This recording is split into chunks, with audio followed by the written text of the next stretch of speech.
So we're here in the milk room, and I wanted to kind of give you just a little bit of a tour of where some breastfeeding supplies live, and also pumping supplies, feeding supplies, all kinds of stuff.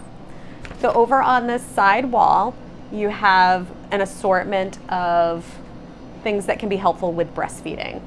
Shields in different sizes, nursing pads for moms that are here past a couple of days and their breasts are starting to fill, different size flanges for moms who are pumping, or even for mothers who have Medela pumps at home, and while they're here we size them and recommend that they need a smaller or a larger flange. We can give those to them before they go home if they have Medela products. We have breast shells for moms that have more tender nipples. The double pumping kit for mothers that are supplementing and needing to get started with pumping, or for babes that are having a hard time latching.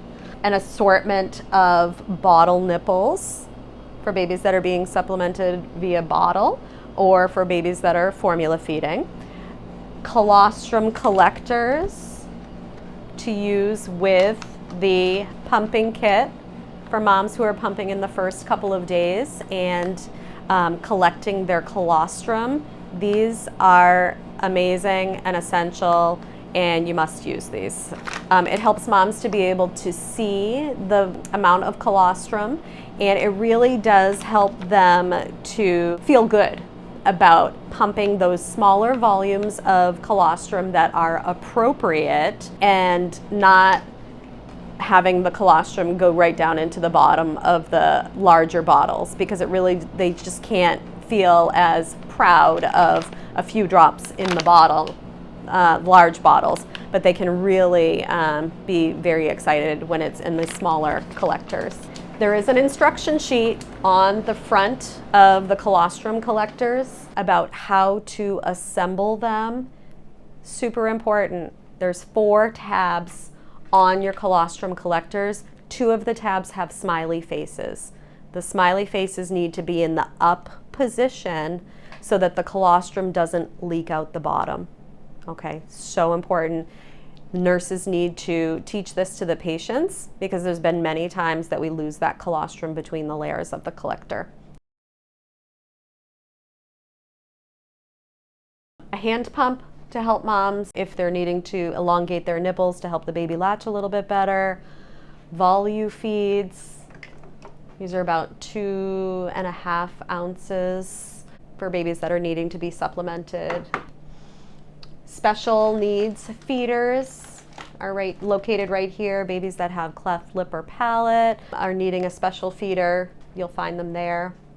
Dish soap for cleaning the breast pump parts.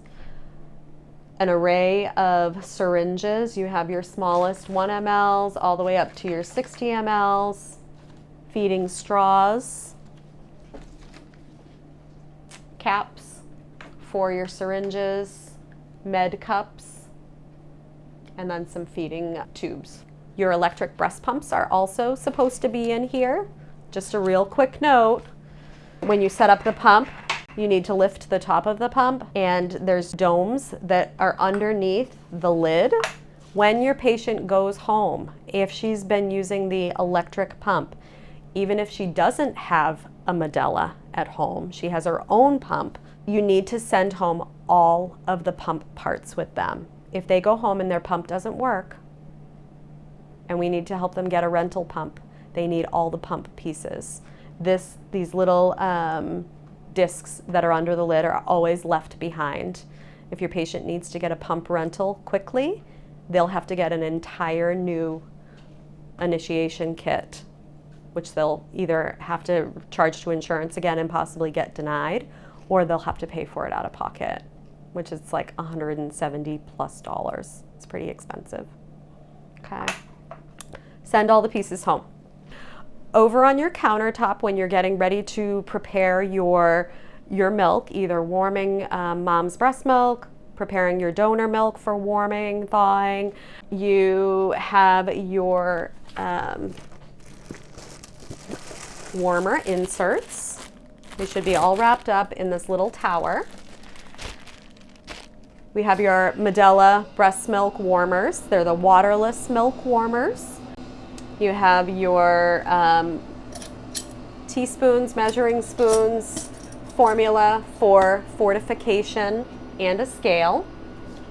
Please keep your scale right here. Should not be moved around. You have your green wipes for cleaning your milk warmers. They should be wiped off in between use. You have your computer station, your scanner, and your printer. And you also have a couple of resource books over here. You have a little instruction book on your waterless milk warmers, just a quick reference if you need it. You also have your poster up here for your quick start instructions. You have a quick reference book for the bridge milk system in Cerner with pictures. May or may not be helpful, but if you look up the section that you're looking for, whether it's printing labels, preparing the milk, there are associated pictures just to kind of help you get through that. So that's available. And then we have our donor milk logbook and resources. In the first, on the inside of the cover, there's a step-by-step, very concise walkthrough of how to prepare your bottle and print labels for the donor milk. This is super easy if you follow it step by step. So just try to use that as a resource. Different sections of your logbook include the actual milk log that you use for each bottle of donor milk when you're administering to the babies. You have a section with the consent form. Anytime a baby is supplemented with donor milk, the parents need to be consented by the baby's provider that's working. Talk with the pediatrician that's on. Tell them, you know, what you're finding. If you think the baby needs to be supplemented, if you've had that conversation with the parents, then they need to go to the bedside and consent.